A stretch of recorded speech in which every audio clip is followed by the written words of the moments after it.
right, shall we take a look at what's been happening in the sustainable world this week? Welcome to Squad Watch.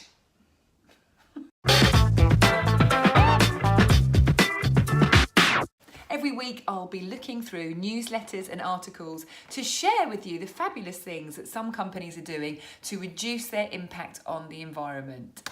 I've tried to create a little ambiance with a plant today, but it does look literally random.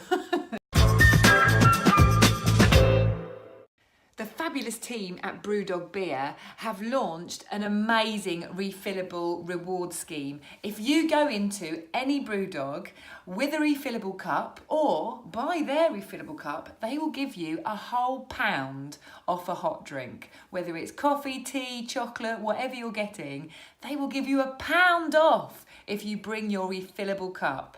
Now that is awesome.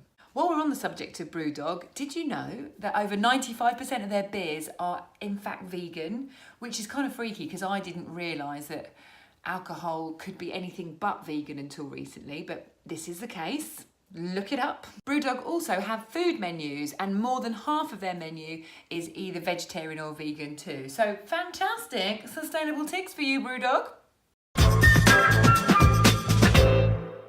Have you ever been to a clothes swapping event? No, this is not a kinky type thing where you all put your keys into the middle of a room.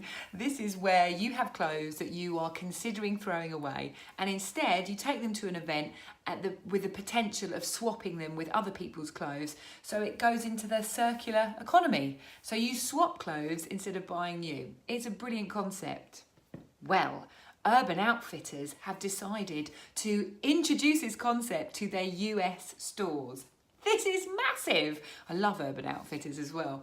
They're not doing it in the UK though, so we must get on their case to bring this clothes swapping scheme to the UK. The way it's going to work is they're going to have an online subscription. They're going to be able to borrow up to 6 items and they have a month to wear them before sending them back and swapping them for something else.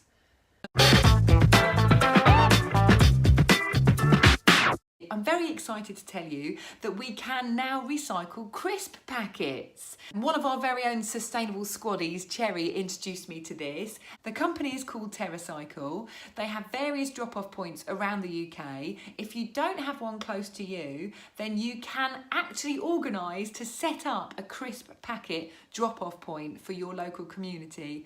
And what happens is they take these packets, they turn the plastic packets into little tiny plastic pellets, and then those pellets can be turned into other plastic items. Fantastic. It's very encouraging to hear that Walker's Crisps are in partnership with them, and also on a non-crisp front, the Body Shop use TerraCycle too for some of their makeup bottles and potions and all the rest of it. TerraCycle, look them up. WWF are talking about bees this week, amongst other things. They remind us how important bees are to our very existence. Bees are pollinators and over 75% of crops exist because of insects like bees. Climate change are throwing these bees completely off their game. They have no idea what season it is and they can miss when certain plants bloom because it feels colder or warmer than it is. What can we do to help the bees?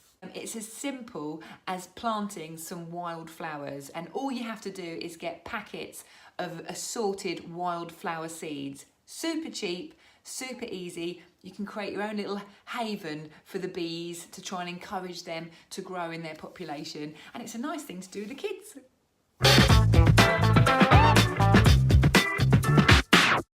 If you're not very good at lighting a barbecue but hate the idea of using something toxic and chemical and bad for the environment, then Zip have just released a new sustainable firelighter. It's 100% natural and it's made from coconut husk.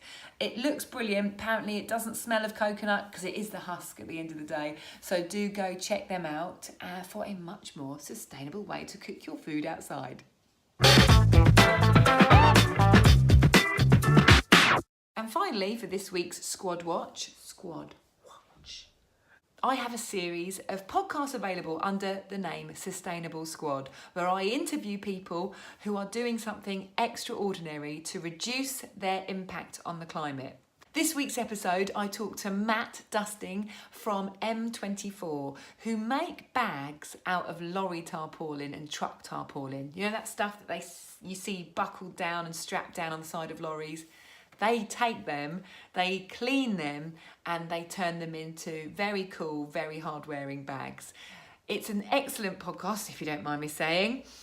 He's really interesting. He talks about his whole journey. If you have any entrepreneurial flair to you, I would strongly suggest that you have a listen. Thanks very much. See you next week.